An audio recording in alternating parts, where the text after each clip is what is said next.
وخت خبره ده چې په یو کلي کې یو پلار د خپل دوو زامنو سره اوسېده.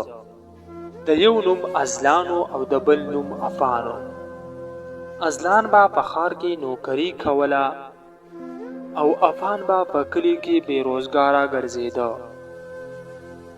د ازلان او افان پلار یعنی شیرخان به افان په مخه بې عزته کولو، لیکن افان به پلار ته الټا جواب نه ورکولو. ازلان بیا واده وکړو.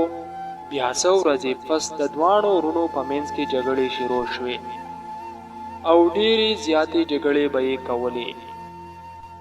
شیرخان چې کله دا حالات ولیدو نو د ډېر سوچ کولو نه بعد یې وویل چې بیلتون به صحیح وي.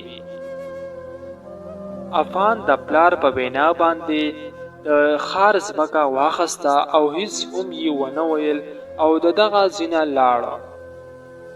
افان دغلته یو ښایسته کور جوړ کړو چې خپل پلار ته یې وښایي او دغلته ازلان او د هغه ښځې به د خپل پلار سره ظلم او زیاتې کولو او شیرخان ډیر زیات خفه و او په ژړا شو. نو بیا یوه ورځ افان د خپل پلار سره میلاوېدو لراشي چې کله افان دا حالات ویني نو ډیر زیات خفه شي او بیا افان خپل پلار خپل کور ته بوځي. افان بیا د خپل پلار ډیر قدر او عزت کوي. خوږو دوستانو، مونږ او تاسو لا پکار دی چې د خپل مور او پلار قدر او عزت وکړو، ځکه چې مور او پلار سختې لوږې تندې تیری او مونږ او تاسو سکول کالج او یونیورسټۍ ته لیږي. نو مونږ او تاسو لا پکار دی چې بیا د مور او پلار قدر او عزت وکړو.